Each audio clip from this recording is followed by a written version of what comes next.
जय हिंद दोस्तों। उम्मीद है कि आप लोग पीछे वीडियो देख लिए होंगे। अगर आप नहीं देखे हैं तब जाके देख लीजिए, क्योंकि पीछे वीडियो में हम लोग देखे थे कि जब आइडियल ट्रांसफार्मर का वर्किंग करेंगे वो भी नो लोड पर तो क्या होगा। अब आज हम लोग देखेंगे कि आइडियल ट्रांसफार्मर में जब लोड लगाने के बाद यहाँ पर क्या क्या चेंजेस आएगा। इसीलिए कर रहे हैं, अगर आप पीछे वीडियो नहीं देखे हैं तब जाके देख लीजिए, क्योंकि एक दूसरे से यहाँ पर लेक्चर क्या आपस में रिलेटेड होता है, समझ रहे हैं ना। तो पीछे वीडियो आप लोग देख लीजिएगा तो इस लेक्चर को बहुत आनंद से आप लोग सब्जेक्ट के प्रति फील कीजिएगा, ठीक है ना। अब समझिए ध्यान से, यहाँ पर देखते हैं कि वर्किंग ऑफ आइडियल ट्रांसफार्मर। देखते हैं कि जब यहाँ पर लोडेड लगाएंगे, लोडेड कंडीशन में क्या होगा, ठीक है ना। ऑलरेडी आपको बता चुके हैं कि लोड नहीं लगाएंगे तो क्या होगा, ठीक है ना। अब देखिए बी नंबर, ए नंबर ऑलरेडी आपको बता चुके हैं। बी क्या है, जब लोड लगाएंगे तो क्या होगा। तो देख रहे हैं कि यहाँ पर लोड हम लोग ऑलरेडी लगा दिए, ठीक है ना। अब समझिए यहाँ पर क्या किए, सप्लाई दिए, और सप्लाई कैसे दिएगा, एसी देंगे। और एसी क्या होता है, अल्टरनेटिंग करंट होता है। जैसे मान लीजिए कि जो एसी का फुल में क्या होता है, अल्टरनेटिंग करंट।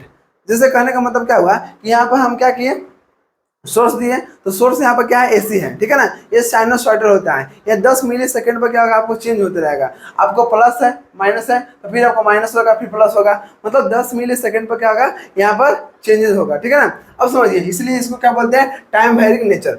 अब देखिए जो यहाँ पर एसी दिए तो आपको करंट में क्या होगा, एसी मिलेगा। जब यहाँ करंट इसमें फ्लो होगा, देखिए तो करंट किधर हो रहा है, ये इधर आ रहा है, तो इधर देखिए तो करंट यहाँ पर जा रहा है। ये समझिए कि यहाँ पर क्या होगा, करंट हमको फॉलो हो रहा है, क्योंकि करंट है नहीं कर रहा है तो इसमें करंट होगा। ध्यान दीजिए, अब जब करंट यहाँ पर हमको क्या कर रहा है, इधर की ओर जा रहा है, तो यहाँ पर लगाएंगे क्या, थंब रूल लगाएंगे। थंब रूल क्या बताता है कि जो फ्लक्स का डायरेक्शन बताएगा, ठीक है ना। जो 4 उंगली है वो क्या हो गया, ये आपको करंट का डायरेक्शन, और जो थंब है वो आपको फ्लक्स दिखाता है। अब देखिए करंट हमको फ्लो हो रहा है इधर से, जब करंट फ्लो इधर हो रहा है तो करंट इधर गया तो हमको देख रहे हैं फ्लक्स का डायरेक्शन कहाँ गया, ऊपर गया, क्योंकि थंब जो रूल है ना, यहाँ पर जो थंब है, जो अंगूठा है, वो आपको फ्लक्स का डायरेक्शन दिखाता है, ठीक है ना। तो यहाँ पर करंट है तो करंट गया तो फ्लक्स ऊपर गया, जब फ्लक्स ऊपर गया तो यहाँ पर क्या मिल गया, 5T मिल गया, ठीक है ना। आपको बताएंगे कि अगर मान लीजिए कि यहाँ पर देखते हैं कि सबसे पहले हम लोड नहीं लगा देते तो क्या हो रहा था, समझिए ध्यान से। फाइव नेट बराबर क्या होता है, 5 1T माइनस 5 2T। 5 1T कहने का मतलब क्या हुआ कि आपको यहाँ पर जो प्राइमरी वाइंडिंग का जो करंट है उसके द्वारा यहाँ पर फ्लक्स इंड्यूस हुआ, ठीक है ना। और जो 5 2T है, 5 2T किधर होगा, 2 कर रहा है, इसका मतलब सेकेंडरी वाइंडिंग के करंट से उत्पन्न होगा, ठीक है ना। अब समझिए, जब हम लोग पीछे वीडियो देखे थे कि जब हम लोड नहीं लगाएंगे, ध्यान दीजिएगा, जब लोड नहीं लगाएंगे तो क्या होगा। जब यहाँ पर लोड नहीं लगाए थे तो देखे थे वहां पर कि जो यहाँ पर लोड नहीं लगाएंगे, इसका मतलब क्या होगा कि जब यहाँ पर लोड हटा दिए, ठीक है ना। जब लोड हटाने के बाद क्या होगा कि यहाँ पर देख रहे हैं कि जो I2 यहाँ पर I2T था, ये अब देखिए ना, जब लोड नहीं लगाएगा तो क्या होगा, ये आपको ओपन सर्किट होगा। जब ओपन सर्किट होगा तो आपको मालूम होगा करंट तभी फ्लो होता है जब वोल्टेज और जो पाथ है वो हमेशा हमेशा क्या होना चाहिए, क्लोज होना चाहिए, ठीक है ना। ये नहीं कि आपको वोल्टेज मिल गया तो करंट फ्लो हो जाएगा, नहीं, क्योंकि करंट फ्लो होने के लिए हम लोग क्या चाहिए, क्लोज पाथ होना चाहिए, ठीक है ना। तो यहाँ पर लोड हटा दिए थे तो लोड हटाने के बाद क्या होगा, करंट फ्लो नहीं होगा। जब करंट फ्लो नहीं होगा तो फ्लक्स कहाँ से होगा, बस है ना। तो फ्लक्स के लिए क्या चाहिए, तो फ्लक्स के लिए हमें 2 चीज चाहिए, एक करंट चाहिए और एक टर्न चाहिए। इसीलिए कहा जाता है कि फ्लक्स के जो जन्मदाता है उसको क्या बोलते हैं, एमएफ बोलते हैं, मैग्नेटिक मोटिव फोर्स बोलते हैं, ठीक है ना। और एमएफ बराबर क्या होता है, करंट गुने टर्न होता है, ठीक है ना। तो आपको कोई बोलेगा कि फ्लक्स किन किन चीजों से मिलकर बनता है, तो आप बोलिएगा करंट और टर्न, ठीक है ना। अब समझिए, अब देख रहे हैं यहाँ पर, ध्यान दीजिएगा, तो यहाँ पर देख रहे हैं नो लोड, नो लोड पर क्या होगा, I2T इज इक्वल टू 0 मिला, करंट 0। जब करंट 0 तो हमको फ्लक्स भी 0 मिलेगा, तो फ्लक्स 0 मिला, ठीक है ना।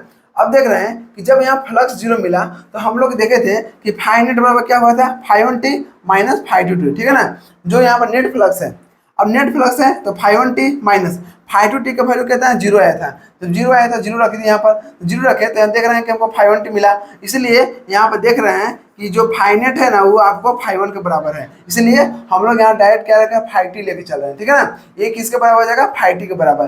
फाइनेट को हम लोग 5T ले बोल सकते हैं, ठीक है ना। अब देख रहे हैं कि जब लोड लगाएंगे तो क्या होगा, ध्यान दीजिएगा, देखिए ध्यान से।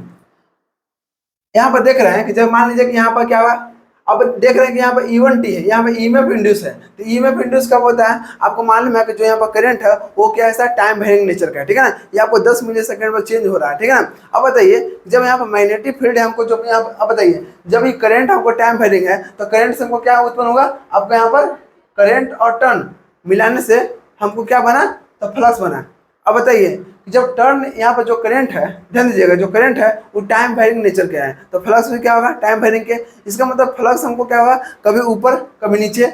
जैसे मान लीजिए कि फ्लक्स हमको ऊपर जा रहा है, ठीक है, अब यहाँ पोलैरिटी हमको चेंज होगा, ठीक है ना, तो फिर हम क्या होगा, नीचे भाग जाएगा, तो ये 10 मिली सेकंड के बाद चेंज होते रहेगा, ठीक है ना। तो यहाँ पर देख रहे हैं कि मैग्नेटिक फ्लक्स क्या मूवमेंट कर रहा है, ठीक है ना। तो आपको मालूम है कि ईएमएफ इंड्यूस होने के लिए आपको दो चीज़ चाहिए, चाहे आपको मैग्नेटिक फील्ड यहाँ मूवमेंट होना चाहिए, चाहे कंडक्टर मूवमेंट होना चाहिए। अगर मान लीजिए कंडक्टर का मूवमेंट कर रहा है तो मैग्नेटिक जो फील्ड है उसको स्थिर रहना है, ठीक है।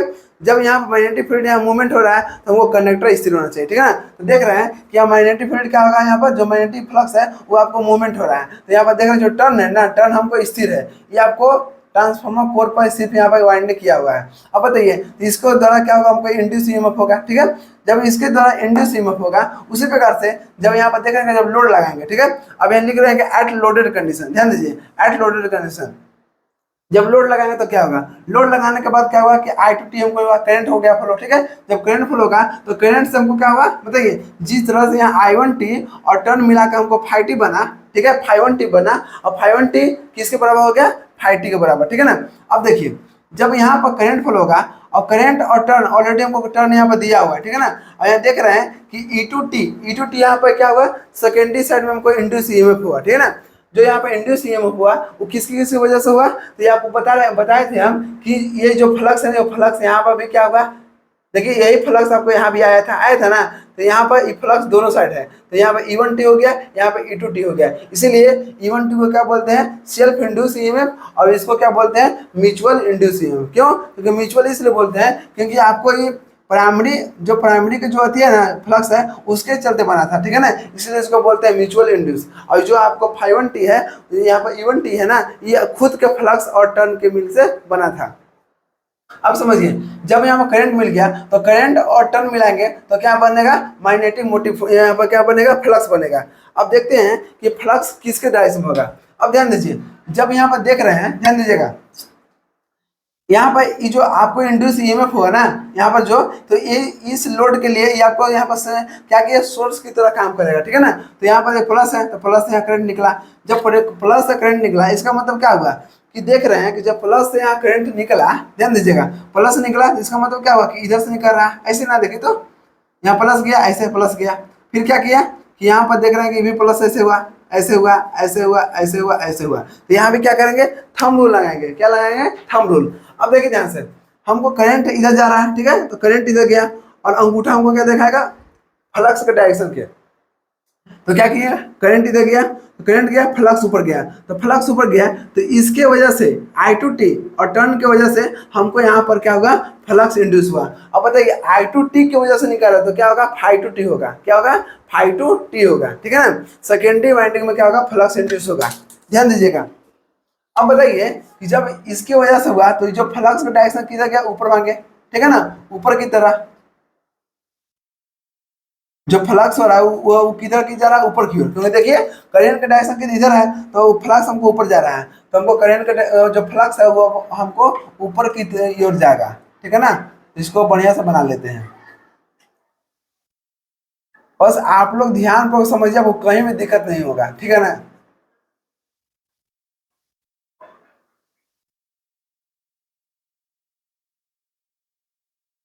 ध्यान दीजिए, ये आपको यहाँ पर बना दिया। अब देख रहे हैं कि जो यहाँ पर जो आपको फ्लक्स इंड्यूस हुआ वो कौन सा इंड्यूस हुआ, तो ये आपको डायरेक्शन ऊपर जा रहा है, ठीक है ना, तो ऊपर जा रहा है तो ये आपको यहाँ पर दे होगा, ये हो गया, और ये फ्लक्स यहाँ पर लिख देते हैं, तो इसको ये कौन सा फ्लक्स हो गया, ये आपको सेकेंडरी वाइंडिंग के करंट से उत्पन्न हुआ, ठीक है ना, इसलिए इसको बोलेंगे Φ2T बोलेंगे, क्या बोलेंगे, Φ2T बनेगा। अब देखिए ध्यान से, अब देख रहे हैं यहाँ पर कि इस फ्लक्स के चलते, अब ध्यान दीजिएगा यहाँ पर एक लॉजिक है, ठीक है ना, यहाँ पर देखने के लेंज लॉ कैसे लग रहा है। लेंज लॉ क्या करता है कि जो यहाँ जैसे मान लीजिए कि जिस कारण से जो रिजल्ट उत्पन्न करेगा वो रिजल्ट अपना कॉज क्या करेगा, अपोज करता है, ठीक है ना। अब समझिए, जैसे मान लीजिए कि यहाँ पर देख रहे हैं कि देखिए ध्यान से, वोल्टेज से हमको क्या हुआ, वोल्टेज से हमको करंट निकला, ठीक है, करंट निकला। अब ध्यान दीजिएगा, करंट और टर्न को मिलाने से क्या हुआ, करंट और टर्न को मिलाने से हमको यहाँ फ्लक्स जनरेट हुआ। जब फ्लक्स जनरेट हुआ तो यही फ्लक्स देख रहे हैं कि जब ये फ्लक्स और यहाँ टर्न के मिलाने से हमको इंड्यूस ईएमएफ हुआ, ठीक है। और यही फ्लक्स यहाँ पर इधर आया सेकेंडरी साइड, तो यहाँ फ्लक्स और इसका वाइंडिंग, ठीक है ना, सेकेंडरी साइड का वाइंडिंग मिलाने से क्या हुआ, इंड्यूस ईएमएफ होगा, ठीक है, वो भी सेकेंडरी वाइंडिंग में E/T। अब देख रहे हैं ध्यान से कि इसकी वजह से हमको ई निकला, ठीक है ना। अब ई आपको इस लोड के लिए क्या हुआ, सप्लाई हो गया। तो यहाँ पर देख रहे हैं कि जब इस लोड के लिए यहाँ पर सोर्स हो गया तो सोर्स क्या होगा, प्लस निकलता है, ठीक है ना, प्लस निकला। तो देख रहे हैं इस करंट और यहाँ टर्न को मिलाएंगे, यहाँ पे देख रहे हैं कि जो करंट फ्लो हो रहा है वो करंट फ्लो हो रहा है, ठीक है ना। तो करंट फ्लो इसे हो रहा है और थंब रूल लगाएंगे तो फ्लक्स डायरेक्शन ऊपर जाएगा। तो यहाँ पे देख रहे हैं कि टर्न, ध्यान दीजिएगा, ये आपको टर्न और करंट को मिलाएंगे तो हमको क्या मिल गया, φ2t मिल गया, ठीक है ना। अब φ2t देख रहे हैं कि जो ये पहले से जो ब्लैक कलर के यहाँ पर फ्लक्स आ रहा था उसको क्या कर अपोज कर रहा है। जैसे मान लीजिए कि ये आपको इधर जा रहा है, ठीक है, इधर जा रहा है। अभी देख रहे हैं φ2t इसका जस्ट अपोजिट जा रहा है, अपोजिट। तो आपको फ्लक्स क्या बोलता है, ले लो कि जिससे पैदा लेता है ना उसी को क्या कर रहा है, विरोध करता है। जैसे मान लीजिए कि यहाँ देखिए φt से पैदा हुआ कौन, यहाँ पर इंड्यूस ईएमएफ, ठीक है ना। अभी देखिए इसी से क्या हुआ, करंट हुआ और करंट से क्या हुआ, φ2t निकला, ठीक है ना। अब देखिए यही φ2t जिससे पैदा हुआ उसी को क्या कर रहा है, अपोज कर रहा है, रोक रहा है। कहने का मतलब देखिए, जैसे मान लीजिए कि मकान बनता है, ठीक है, तो मकान बनता है तो मकान जैसे जैसे बढ़ता है उसे देख रहे हैं कि सीमेंट, छड़, गिट्टी सब क्या हुआ, घटते रहता है, घटता है ना। तो अगर मान लीजिए मकान बन रहा है तो किसी न किसी चीज़ को तो कमी हो रहा है, इन्हें ना हो रहा है कि मुझसे मकान में बढ़ गया अब वो गिट्टी छड़ भी क्या हो रहा है, बढ़ रहा है। नहीं, अगर मकान बढ़ रहा है तो गिट्टी बालू छड़ जो भी हो आपको वहाँ पे ईंट घटेगा ही, ठीक है ना। तो उसी प्रकार से जो चीज़ से बनता है वो चीज़ ऑलरेडी कम होता है, यही आपको बोलता है लेंज लॉ, ठीक है ना। तो यहाँ देख रहे हैं कि φ2t क्या अपोज कर रहा है, φt यहाँ φt के, ठीक है ना। अब देखिए जब अपोज कर रहा है तो हमको बस सिर्फ चाहिए क्या, φ(t) चाहिए, ठीक है ना। हमको ए चाहिए, हमको ए नहीं चाहिए, ठीक है ना।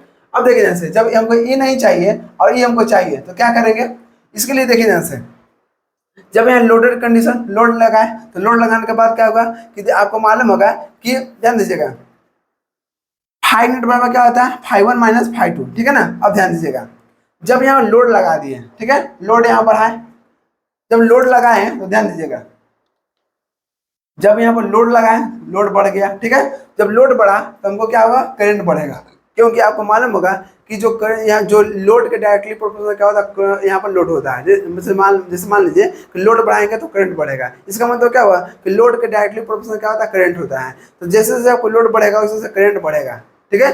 अगर लोड घटेगा तो करंट घटेगा, समझ रहे हैं ना।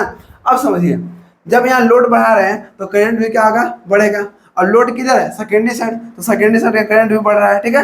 जब करंट बढ़ेगा, ध्यान दीजिए, जब करंट बढ़ रहा है तो करंट से हमको क्या मिला, करंट से हमको यहाँ पर φ2t मिला, ठीक है। तो यहाँ पर जब करंट बढ़ा तो हमको φ2t भी बढ़ेगा। अब ध्यान दीजिए जब φ2t हमको बढ़ रहा है, ध्यान दीजिएगा, जब ये आपको ऑलरेडी यहाँ बढ़ रहा है, अब बताइए जो यहाँ φ1t है माइनस φ2t है, ये ऑलरेडी बढ़ रहा है, तो ये ओवरऑल क्या होगा, फाइ नेट का वैल्यू घटेगा कि नहीं, बताइए। ये आपको माइनस में है, ठीक है ना, ये ऑलरेडी हमको बढ़ रहा है। जब ये बढ़ रहा है तो ये ऑलरेडी हमको फाइ नेट का वैल्यू क्या होगा, घट जाएगा। तो ये आपको क्या हो जाएगा, घट जाएगा, ठीक है ना। तो आपको क्लियर है कि लोड बढ़ेगा तो करंट बढ़ेगा, जब करंट बढ़ेगा तो φ2t बढ़ेगा, और जब φ2t बढ़ेगा तो फाइ नेट का वैल्यू क्या होगा, φ1t माइनस φ2t हो गया। जब ये बढ़ रहा है तो देख रहे हैं कि माइनस है, जब ये बढ़ेगा इसका मतलब क्या होगा, इससे कुछ ना कुछ वैल्यू घटेगा। अब घटेगा तो ओवरऑल कितना हो जाएगा, फाइ नेट का वैल्यू घट जाएगा, ठीक है, समझ गए आंसर। अब देखिए ध्यान से, जब देखेंगे कि जब यहाँ पर ओवरऑल जो फाइ नेट का वैल्यू है वो घट गया, जब घटेगा तो क्या होगा, आपको मालूम है कि जो यहाँ पे इंड्यूस ईएमएफ है E1t, तो E1 किसके बराबर होता है, N1 d∅dt, ठीक है ना। तो यहाँ पर देख रहे हैं कि N1 और d∅ यहाँ पर ओवरऑल हमें फाइ नेट लेके चलते, ठीक है ना। तो फाइ नेट हो गया और t/t हो गया। अब देख रहे हैं, ध्यान दीजिएगा, अब उसी प्रकार से अब देखते हैं सेकेंडरी वाइंडिंग की इंड्यूस ईएमएफ E2t हो गया = N2 d∅ net/dt। अब देखिए जब यहाँ फाइ नेट हमको ऑलरेडी क्या हुआ, घट रहा है, देखिए फाइ नेट का वैल्यू घट रहा है।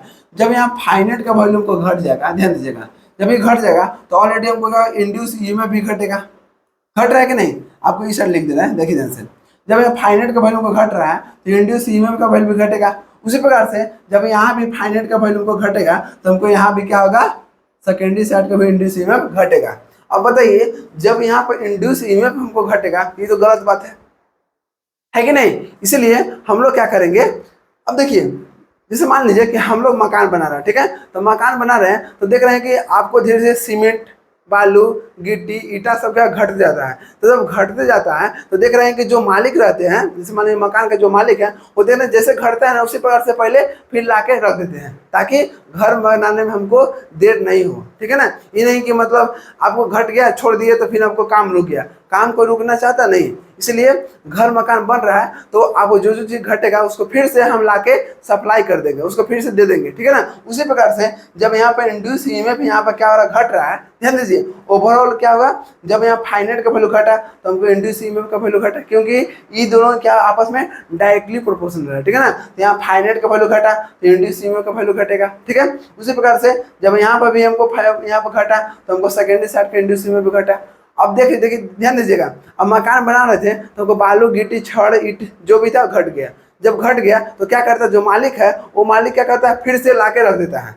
मतलब उसको जो मतलब जैसे मान लीजिए कि जो मिस्त्री होते हैं, मिस्त्री को बैठने नहीं देगा, खत्म होने से पहले ही ला के रख देगा, ठीक है ना, ताकि काम हमको नहीं रुके। उसी प्रकार से जैसे यहाँ पर देखिए, यहाँ से जैसे ध्यान दीजिए, जैसे यहाँ पर देख रहे हैं कि इंड्यूस ईएमएफ घट गया तो घटने से पहले फिर हमको क्या करने, वहाँ पर वोल्टेज दे देंगे। अब वोल्टेज कहाँ से देंगे, अब समझिए, देख रहे हैं कि अब इंड्यूस ईएमएफ कैसे उत्पन्न हुआ, हमको ई वैल्यू घट रहा है, ठीक है ना, तो बोलेगा प्राइमरी, देखिए यहाँ पे देख रहे हैं E1T है, E1T का मतलब क्या हुआ कि प्राइमरी साइड यहाँ पर वोल्टेज है, इंड्यूस ईएमएफ है, तो बोलेगा कि बाबू सप्लाई जो यहाँ पर क्या है, वोल्टेज है, ठीक है ना, जो यहाँ सोर्स है उस सोर्स को बोलेगा कि देखो तुम्हारा जो ईएमएफ इंड्यूस है वो घट रहा है, इसलिए तुम अपना थोड़ा सा बढ़ा दो, ठीक है ना।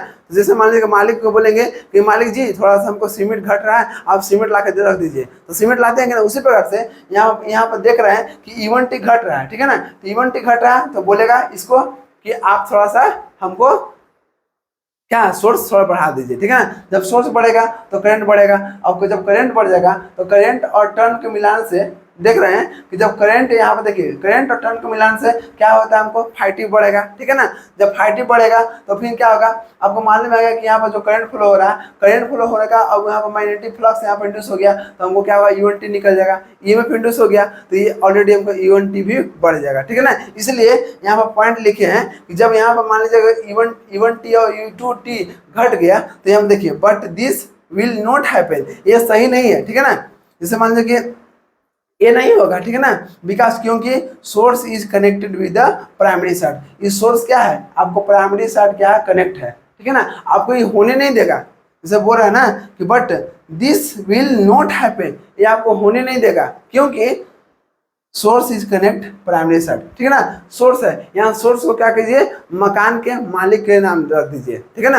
यहाँ पर सोर्स जिस तरह से आपको बढ़ाएगा उसी प्रकार से मकान के, जैसे मकान बनाते हैं तो मकान के जो मालिक होते हैं ना वो मालिक क्या करते हैं, समय समय जो चीज घटेगा उसको ऑलरेडी वहाँ पहले रख देते हैं। उसी प्रकार से यहाँ पर देख रहे हैं कि यहाँ पर इंड्यूस ईएमएफ घट रहा है तो ये मालिक क्या करेंगे, जो सोर्स यहाँ पर है वो ऑलरेडी पहले से फिर क्या करें, सोर्स बढ़ा देंगे, ठीक है ना। उसी प्रकार से 2 कॉपी, ठीक है ना, समझ गए यहाँ तक। अब देखिए ध्यान से, उम्मीद है कि यहाँ तक बहुत अच्छे से आपको समझ में आ गया होगा। अब देखिए ध्यान से, जब यहाँ पर जो सप्लाई है वो देखिए VT है, तो VT क्या है, यहाँ पर सप्लाई है, ठीक है ना। एक तो देखिए सोर्स है, जब सोर्स यहाँ पर बढ़ाएंगे, ठीक है, तो जब सोर्स बढ़ाएंगे तो यहाँ पर क्या होगा, इंड्यूस ईएमएफ भी बढ़ेगा, ठीक है ना। अब इंड्यूस ईएमएफ का फॉर्मूला आपको मालूम होगा, क्या फॉर्मूला है, आपको फॉर्मूला था यहाँ पर N फाइनेट T था, तो फाइनेट था तो आपको मालूम है कि फाइव का वैल्यू क्या होता है, 5m sin ओमेगा टी, तो 5m sin ओमेगा टी। अब उसको डिफ्रेंशिएशन करना है क्योंकि यहाँ पर डी है तो डी का मतलब डिफरेंस है। तो देखे थे पिछले वीडियो में जब डिफ्रेंशिएशन किए थे तो हमको क्या वैल्यू मिला था, N1 omega 5m cos omega T, क्योंकि साइन का डिफरेंशिएशन cos में होगा, ठीक है ना, तो cos ओमेगा टी हो गया। अब समझिए ये N1 हो गया, ओमेगा का कितना 2πf होता है, तो 2πf हो गया, और यहाँ 5m है तो 5m हो गया, cos ओमेगा टी, ठीक है। अब समझिए, अब देख रहे हैं कि जो यहाँ पर क्या है N1 और 2π, ये आपको क्या कांस्टेंट है, क्या है, कांस्टेंट है। अब कैसे कांस्टेंट है, अब समझिए, N1 है, N क्या टर्न होता है, तो टर्न तो हम फिक्स रख सकते हैं कि चलिए इसका टर्न इतना है, ठीक है ना, तो टर्न हम लोग फिक्स रखेंगे इसलिए इसको कांस्टेंट मानेंगे। अब 2π है तो 2π भी वैल्यू है तो वैल्यू आपका कांस्टेंट रहता है। अब यहाँ फ्रीक्वेंसी है तो फ्रीक्वेंसी यहाँ पर क्या होगा, फिक्स नहीं होगा, ठीक है ना, ये आपको चेंज होगा, तो फ्रीक्वेंसी को छोड़ देंगे। अब फाई है, फाई क्या फ्लक्स है, तो फ्लक्स भी यहाँ पर आपको कांस्टेंट नहीं होगा। अब देख रहे हैं cos ओमेगा टी, तो cos ओमेगा टी देख रहे हैं, cos ओमेगा टी क्या कांस्टेंट होता है, क्यों कांस्टेंट होता है, क्योंकि आपको मालूम है कि cos ओमेगा टी का वैल्यू कितना होता है, cos का जो वैल्यू होता है वो +1 से लेके -1 होता है, क्योंकि देख रहे हैं कि जो cos का जो रेंज होता है वो कहाँ कहाँ से होता है, प्लस से माइनस, ठीक है, +1 से लेकर -1, तो एक तरह से फिक्स है, तो फिक्स है इसका मतलब क्या हुआ, ये भी क्या है, कांस्टेंट है, ठीक है ना। अब देख रहे हैं जब ये कांस्टेंट है, ध्यान दीजिए, जब ये कांस्टेंट है तो यहाँ पर कौन कौन कांस्टेंट नहीं हुआ, एफ और फाइव, तो यहाँ पे देखिए ये आपको भी हो गया, तो वैल्यू यहाँ पे देखिए, जब यहाँ पर वोल्टेज है, वोल्टेज डायरेक्टली प्रोपोर्शनल है किसके किसका, frequency of five, frequency of five, कहने का मतलब है कि जो वोल्टेज है ना, वोल्टेज चेंज हो सकता है किसकी किसकी वजह से, तो यहाँ फ्रीक्वेंसी और फ्लक्स की वजह से, ठीक है ना, मैग्नेटिक फ्लक्स की वजह से। अब समझिए जब मैग्नेटिक फ्लक्स यहाँ पर है तो मैग्नेटिक फ्लक्स वाला क्या होगा कि वोल्टेज है तो यहाँ गुना में था तो फ्लक्स नीचे आ जाएगा, तो V बटा कितना होगा, एफ हो गया, ठीक है ना। तो अब देख रहे हैं कि जो V बटा एफ का जो रेशियो है ना वो डायरेक्टली प्रोपोर्शनल किसका है, फाई एम के है, क्लियर। अब देखिए ध्यान से, अब यहाँ दिया है इफ V बटा एफ जो रेशियो है इसका कांस्टेंट होगा, ये आपको V बटा एफ रेशियो क्या होगा, कांस्टेंट होगा, देन तो नेट फ्लक्स ऑलवेज कांस्टेंट। अब बताइए ना कि V बटा एफ हमेशा कांस्टेंट रखेंगे, ठीक है ना, तो जब ये कांस्टेंट रहेगा तो हमको फ्लक्स भी कांस्टेंट रहेगा, समझ रहे हैं ना। तो हमेशा हमको क्या करना है, हमको ये फाइव ऑफ टी लेके चलना है, ठीक है ना, जो 5 to t यहाँ पर एक्स्ट्रा आ रहा है ना, अपोज कर रहा है, इसको हम कैसे भी यहाँ पर क्या करेंगे, हटाएंगे, ठीक है ना। अब देखते हैं कैसे हटाएंगे। अब देखिए जब यहाँ पर V बटा एफ का जो रेशियो है इसको क्या करें, कांस्टेंट करेंगे, कांस्टेंट का मतलब समझिए, एक यहाँ पर एग्जाम्पल लेकर समझे हैं। अब ध्यान दीजिए, जैसे मान लीजिए कि प्राइमरी साइड यहाँ पर क्या वोल्टेज है, ठीक है, तो प्राइमरी साइड का वोल्टेज दे दिया 200 वोल्ट, ठीक है ना। हमको बस कोई हालत से फ्लक्स को क्या करना है, हमको मैग्नेटिक फ्लक्स को कांस्टेंट रखना है, कांस्टेंट रखने के लिए क्या करेंगे, V बाई एफ वैल्यू यहाँ पर देखिए क्या है, वोल्टेज और फ्रिक्वेंसी का वैल्यू जो रेशियो है वो हमेशा कांस्टेंट रखना है, ठीक है ना। तो एग्जाम्पल समझिए, प्राइमरी साइड का वोल्टेज दे दिया 200 वोल्ट और यहाँ फ्रिक्वेंसी दे दिया 50। अब हमको क्या किया, फाइव निकाला है, फाइव किसके बराबर होगा, V बटा एफ हो गया, V बटा एफ हो गया, V का वैल्यू 200 हो गया, ठीक है, 200 रख दिया, और एफ का वैल्यू कितना 50 से 50 हो गया, इसको जब काटेगा तो कितना हो जाएगा, 100 बटा 25 होगा, 25 दुना का 50 और 100 दुना का 200 हो गया ना। अब देख रहे हैं कि 100 बटा कितना 25 आ रहा है, तो यहाँ फाइव का वैल्यू हमको कितना हो गया। अब समझिए अब क्या करेंगे कि 200 की जगह अगर मान लीजिए 100 कर दिए, ठीक है, और यहाँ 50 को 50 छोड़ दिए, तो यहाँ 50 के ऊपर 100 रहेगा, तो 50 गुना कर 200 तो 2 होगा यहाँ पर, ठीक है ना। लेकिन यहाँ पर क्या होगा, हमको यहाँ पर फ्लक्स चेंज हो जाएगा, ठीक है ना। तो हम इस तरह से वैल्यू को बदलेंगे ताकि हमको जो इसका V बाई एफ है ना उसका रेशियो हमको चेंज ना हो, ठीक है ना। तो फिर क्या करेंगे, VT की वैल्यू 100 ले लेंगे, तो यहाँ देख रहे हैं V का वैल्यू हम 100 ले लिए, फिर 25 रखे, देख रहे हैं कि जब इसको हम यहाँ पर चेंज कर दिए तो ये भी हमको फ्रीक्वेंसी भी चेंज हो रहा है। अगर दोनों में से चेंज करना, दोनों को चेंज कीजिए, नहीं कीजिए तो कोई के पास चेंज कीजिए, ठीक है ना। अगर कोई एक का चेंज कीजिएगा तो हमको जो यहाँ पर जो फाइव है ना इसका जो नेट फ्लक्स है उसका भी वैल्यू क्या हो जाएगा, हमको चेंज हो जाएगा। हमको चेंज नहीं होना है, हमको इसको कांस्टेंट रखना है। तो कांस्टेंट रखने के लिए क्या होगा, वोल्टेज बाई फ्रीक्वेंसी का रेशियो भी क्या होगा, सेम होना चाहिए। तो यहाँ पे देख रहे हैं वोल्टेज कितना 100 है, 100 हो गया, और फ्रीक्वेंसी कितना 25 है, 25 हो गया। तो यहाँ पे देख रहे हैं 100 बटा 25, तो यहाँ पे देखिए फाइव का वैल्यू जब 200 और 50 रखे थे तो उसमें भी हमको कितना आया था, 100 बटा 25 आया था, और जब हम यहाँ पर 100 और 25 रखे फिर भी वो कितना है, 100 बटा 25 आया। तो देख रहे हैं कि फाइव का वैल्यू यहाँ पर जितना है उतना यहाँ भी है। तो एक तरह से कह सकते हैं कि नेट फ्लक्स ऑलवेज कॉन्स्टेंट, ठीक है ना। हमेशा इसका जो नेट फ्लक्स है वो हमेशा क्या होना चाहिए, कॉन्स्टेंट होना चाहिए, क्लियर। तो इसका मतलब आपको यही है, ठीक है ना, इसलिए आपको एग्जाम्पल थ्रू आपको समझा दिए। अब समझिए ध्यान से, अब देखते हैं कि हमको जो यहाँ फ्लक्स है ना जो नो लोड में मिला था, नो लोड में हमको 5T मिला था, 5T, तो वही हमको हमेशा होना चाहिए लोड में भी होना चाहिए, ठीक है ना। तो अब देख रहे हैं कि एक्स्ट्रा हमको 5T आ रहा है, अपोज कर रहा है मेन फ्लक्स के, ठीक है ना। 5M का मतलब क्या हुआ, मेन फ्लक्स, ठीक है ना। जो मेन फ्लक्स है उसको क्या अपोज कर रहा है, तो उसको कैसे हटाएंगे। अब समझिए, ये जो आपको मालूम है कि किसका है, ये आपको ट्रांसफार्मर का कोर है, तो ये कोर के उठाइए और यहाँ पर रख दीजिए, ठीक है ना। यहाँ पर थोड़ा इसके यहाँ पर छोटा साइज था, यहाँ पर थोड़ा बड़ा साइज में यहाँ पर ले लिए। अब समझिए ये आपको क्या है, ट्रांसफार्मर कोर है। जब ट्रांसफार्मर कोर है तो देख रहे हैं कि जब हम लोड वहाँ पर क्या किए, लोड नहीं लगाए थे, जब लोड नहीं लगाएंगे तो हमको क्या मिला था, तो मेरे को यहाँ पर लोड नहीं लगाया था, हमको मिला था कितना, 5 नेट मिला था। 5 नेट का मतलब क्या हुआ, 5T। तो देख रहे हैं कि लोड नहीं लगाए थे, हमको मिला 5T मिला, ठीक है ना, 5T हो गया, ठीक। अब समझिए जब यहाँ पर लोड नहीं लगाया तो हमको 5T मिला, ठीक। जब लोड लगाने के बाद जो फ्लक्स मिला 5T मिला, ठीक है। इसका मतलब क्या हुआ कि इधर से इधर आ रहा है, तो देख लीजिए इधर से इधर आएगा, ठीक है ना, ध्यान दीजिएगा।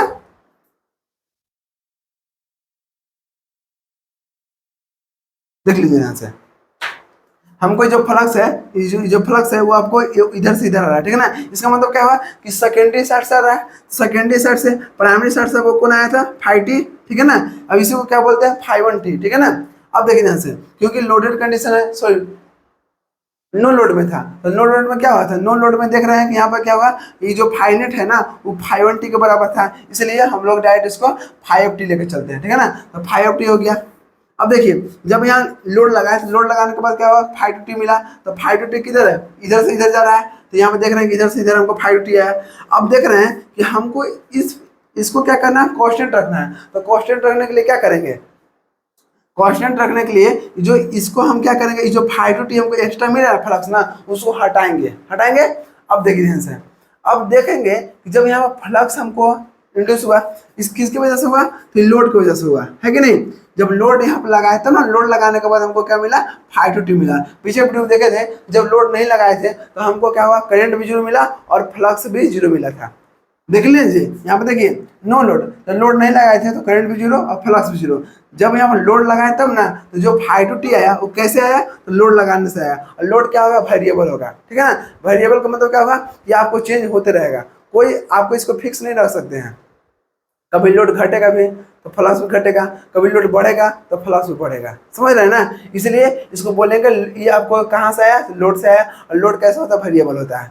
अब समझिए, अब हमको एक्स्ट्रा हमको फाइव टू टी निकल गया लोड लगाने से, तो बोलेंगे सप्लाई के कि बाबू समझो ये आपको मालिक है, ठीक है ना। बोलेंगे आपको सोर्स के कि देखिए ऐसा काम कीजिए कि आप थोड़ा सा अपना जो वैल्यू है ना उसको बढ़ा दीजिए, आप इतना बढ़ा दीजिए ताकि जो हमको एक्स्ट्रा जो फाइव टू टी यहाँ पर आ रहा है ना वो थोड़ा कम हो जाए। अब समझिए, जब यहाँ पर हम क्या किए, जब यहाँ सोर्स बढ़ा देंगे, जब सोर्स बढ़ा देंगे तो यहाँ पर करंट बढ़ जाएगा, ठीक है, करंट बढ़ जाएगा। अब करंट जब बढ़ जाएगा तो क्या होगा बताइए, तो करंट और यहाँ पर देख रहे हैं कि मैं यहाँ पर क्या होगा, करंट बढ़ा, करंट और टर्न को मिलाने से हमको क्या होता है, फ्लक्स बढ़ता है, ठीक है ना। तो हमको एक्स्ट्रा ऑर्डिनरी थोड़ा एक्स्ट्रा इसको बढ़ा देंगे, कितना बढ़ाएंगे, जितना हमको यहाँ पर लोड बढ़ेगा, तो लोड बढ़ने के साथ क्या होगा, फ्लक्स भी बढ़ा, तो इसके फ्लक्स के बराबर हमको क्या करना है, इसको बोल देना है सोर्स को कि उतना हमको फ्लक्स जनरेट करना है और ज़्यादा करना है, फाइव टी के अलावे और ज़्यादा हमको करना है। कितना करना है हमको, इसके बराबर। अब समझिए, जब इसको फाइव टू टी हमको आया लोड लगाने के बाद, ठीक है, तो हम लोग क्या करेंगे, जितना आपको फाइव टू टी है ना उतना ही हमको फिर क्या करना है, फिर हमको प्राइमरी साइड से लाएंगे, ठीक है ना। तो इसको बोल दिया फाइव टू डैश टी ले लिए, ठीक है। डैश का मतलब क्या हुआ कि प्राइमरी साइड से एक्स्ट्रा आ रहा है, ठीक है ना। क्यों आ रहा है, क्योंकि इसको खत्म करना है। आपको मालूम है जब रामायण देख रहे होंगे तो आपको तीर के निशान इधर, मतलब एक धनुष से तीर ये ना निकला, एक उधर से निकला, तो देख रहे हैं कि कभी ऐसा होता है कि जो दोनों का तीर देख रहे हैं जैसे लड़ाई होता है ना, वो दोनों का तीर आपस में मिलेगा और एक दूसरे से क्या खत्म हो जाएगा। इसका मतलब क्या हुआ कि जो जितना जितना शक्ति इस तीर का था उतना शक्ति इस तीर का था, तभी ना दोनों खत्म हो जाएगा। उसी प्रकार से जब इसको फ्लक्स को खत्म करना है तो जस्ट इतना ही शक्तिशाली फ्लक्स हमको इधर भी जनरेट करना होगा, तब दोनों क्या होगा, हमको खत्म हो जाएगा। जब दोनों का यहाँ पर खत्म हो जाएगा तो जो हमको मेन फ्लक्स है वो आपको कांस्टेंट रह जाएगा, समझ रहे हैं ना। इसीलिए हम लोग बोलेंगे इसको सोर्स को कि आप थोड़ा सा अपना वैल्यू बढ़ा दीजिए ताकि करंट बढ़ जाएगा, और करंट और टर्न को मिलाएंगे तो क्या होगा, हमको फ्लक्स मिल जाएगा, ठीक है ना। अब समझिए, अब देख रहे हैं यहाँ पर कि हमको इतना वैल्यू मिला। अब देख रहे हैं कि हमको फाइव टू टी क्या होगा, चेंज होते रहेगा, वेरिएबल है। जब वेरिएबल है तो हमको जो फाइव टू डैश टी है उसको भी क्या करेंगे, इसको भी वेरिएबल होना पड़ेगा, ठीक है ना। आपको जैसे जैसे आपको लोड बढ़ेगा उसी प्रकार से यहाँ पे हम लोग क्या करेंगे, सप्लाई को जो यहाँ सोर्स को बढ़ाएंगे, ठीक है ना। तो यहाँ फाइव टू टी दोनों आपस में कट जाएगा। जब कट जाएगा तो हमको सिर्फ कितना बच जाएगा, फाइव टी बचेगा, ठीक है ना। जो हमको मेन फ्लक्स बच जाएगा, और मेन फ्लक्स हमको क्या होना चाहिए, हमेशा कांस्टेंट होना चाहिए। तो कांस्टेंट हुआ कि नहीं बताइए, तो ये फाइव टू टी और फाइव टू डैश टी आपस में क्या होगा, बराबर हो जाएगा, क्योंकि एक उधर से आ रहा है एक इधर जा रहा है और दोनों का यहाँ शक्ति सेम है, ठीक है ना। जब दोनों का शक्ति सेम है तो आपस में क्या होगा, खत्म हो जाएगा। जब खत्म हो जाएगा तो hence to make flux constant, जो ये आपको यहाँ पर यह क्या गया, जो फ्लक्स है ना वो फ्लक्स क्या हुआ, कांस्टेंट हो गया। तो फ्लक्स कांस्टेंट बनाता है, ठीक है ना।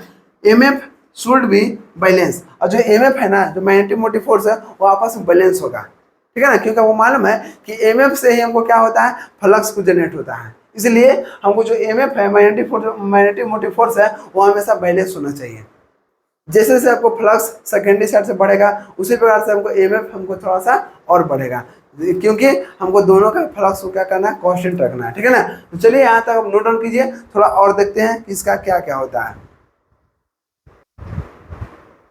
देखिए दोस्तों, अब यहाँ पर देख रहे हैं, जब उसके बाद क्या कीजिएगा, यहाँ से स्टार्ट कीजिएगा N1 I1, ठीक है ना। N क्या होता है, टर्न हो गया प्राइमरी साइड के, और I1 क्या हुआ, करंट हो गया प्राइमरी साइड के। और आपको मालूम है कि जब एमएफ का फॉर्मूला क्या होता है, टर्न गुने करंट होता है, ठीक है ना। तो यहाँ पर देख रहे हैं कि आपको प्राइमरी साइड का टर्न है और प्राइमरी साइड का करंट है, इसलिए इसको क्या बोलेंगे, total MF of primary side, ठीक है ना। अब देखिए N2 I2 है, तो N2 I2 है, तो N2 कहाँ के है, सेकेंडरी साइड के है, तो इस N2 I2 बराबर क्या होगा, MF of secondary side, secondary side का क्या हो गया, एमएफ हो गया।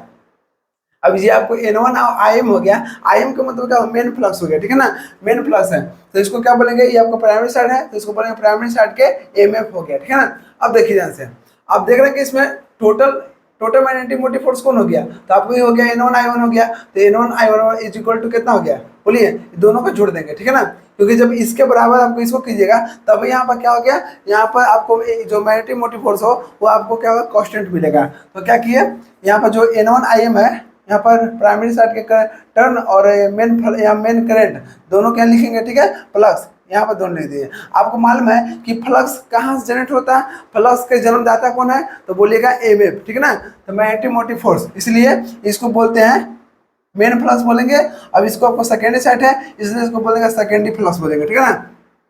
अब देखिए ध्यान से, अब ध्यान दीजिएगा, ये जो I1 यहाँ पर है ना, I1 इज इक्वल टू, ये I1 देखिए यहाँ पे N1 है, N1 यहाँ गुना में था, तो इसको इसके दो क्या कीजिए, सबसे बड़े बता रहे हैं कि तीनों के जो I1 है इसको भेज दीजिए, इधर भेज दीजिए, तो यहाँ गुना में है तो इसके यहाँ बटम आ जाएगा, फिर इसके बटम आ जाएगा, ठीक है। अगर वैसे आपको नहीं मालूम है तो आपको दोनों तरफ क्या कीजिए, N1 से भाग दे दीजिए, ठीक है ना। जब N1 से भाग दीजिएगा तो इसमें N1 से भाग दीजिएगा तो वो N1 कट जाएगा, तो क्या बचेगा, I1 बचेगा इज इक्वल टू, अब N1 IM है तो N1 IM में N1 से भाग देना है, रख दिया, प्लस N2 I2 है तो N2 I2 में भाग देना है N1 से, N1 हो गया।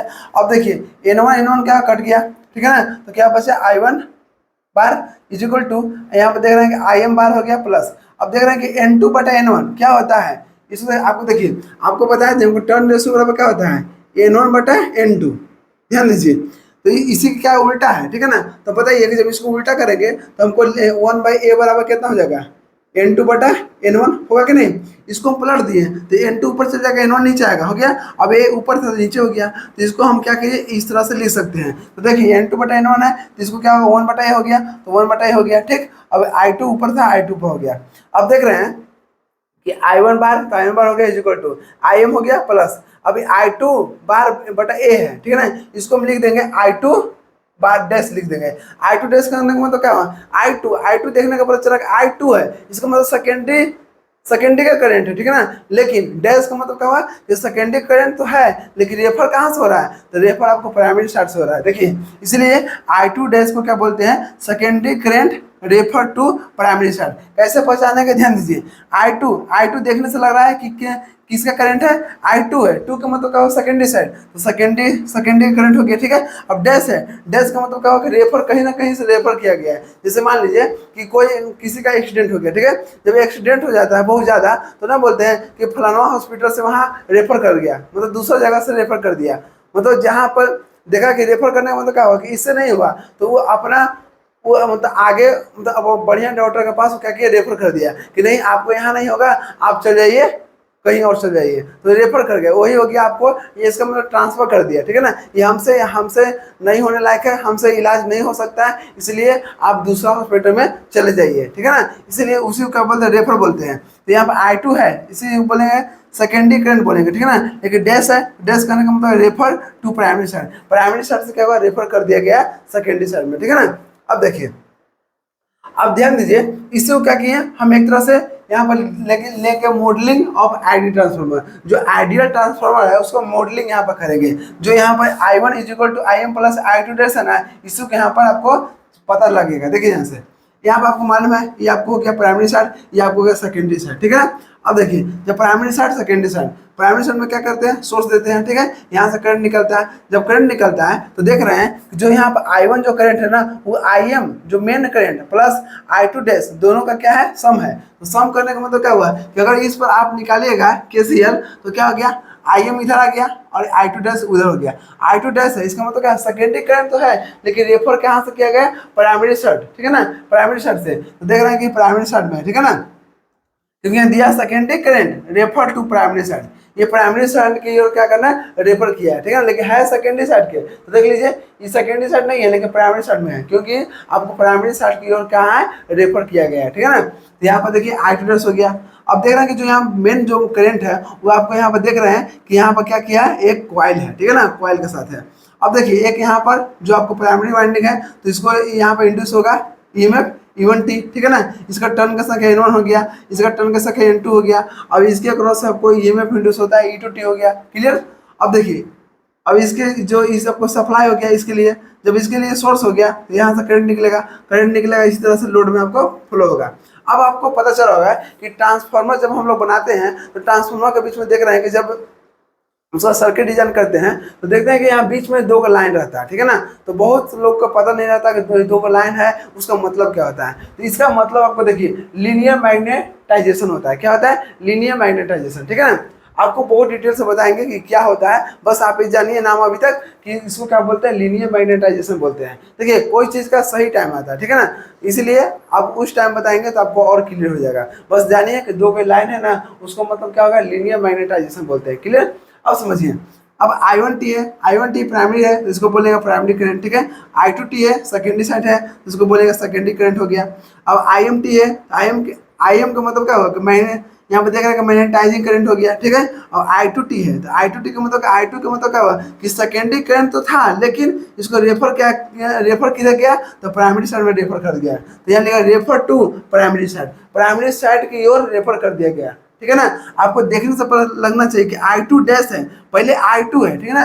I2 करने का मतलब क्या हुआ कि सेकेंडरी का करंट था लेकिन डैश है, डैश का मतलब क्या हुआ कि आपको प्राइमरी के ओर रेफर कर दिया गया, सेकेंडरी से प्राइमरी। सेकेंडरी मान लीजिए कि कहीं और है, ठीक है ना, वहाँ नहीं हो पाया तो बोला कि तू प्राइमरी सेकेंडरी मत रहो, तुम चल जाओ प्राइमरी में, तो उसको रेफर कर दिया गया, ठीक है। इसलिए इसको बोलते हैं secondary current refer to primary side. इसको प्राइमरी साइड की ओर क्या किया, रेफर कर दिया गया। तो उम्मीद है कि आपको बहुत अच्छा से क्लियर हो चुका होगा कि आइडियल ट्रांसफार्मर जब लोड लगेगा तो क्या होगा, लोड नहीं लगेगा तो क्या होगा, ठीक है। तो नेक्स्ट वीडियो में आपको बताएंगे प्रैक्टिकल ट्रांसफार्मर, ठीक है ना। प्रैक्टिकल ट्रांसफार्मर को वर्किंग देखेंगे, वो भी वहाँ पे देखेंगे लोड लगाने के बाद क्या होगा और नो लोड लगाने के बाद क्या होगा। देखिए आप लोग को बस ये देखिए कि हमको अच्छा से डिटेल से समझ में आ रहा है कि नहीं, बस एग्जाम पास कर देना आपको मेन मकसद नहीं होना चाहिए, ठीक है ना। आज देखिए कोई चीज़ आप पढ़ रहे हैं तो उसको अच्छा से पढ़िए ताकि आपको ऑब्जेक्टिव क्वेश्चन कंपटीशन में कहीं से भी आए आपसे छूटना नहीं चाहिए। आप ये मत समझिए कि हम सेमेस्टर के व्यू से पढ़ा रहे हैं, सेमेस्टर के साथ साथ आपको इस सभी आपको काम देगा गवर्नमेंट जॉब के लिए, ठीक है ना। तो मिलते हैं नेक्स्ट वीडियो में, जय हिंद।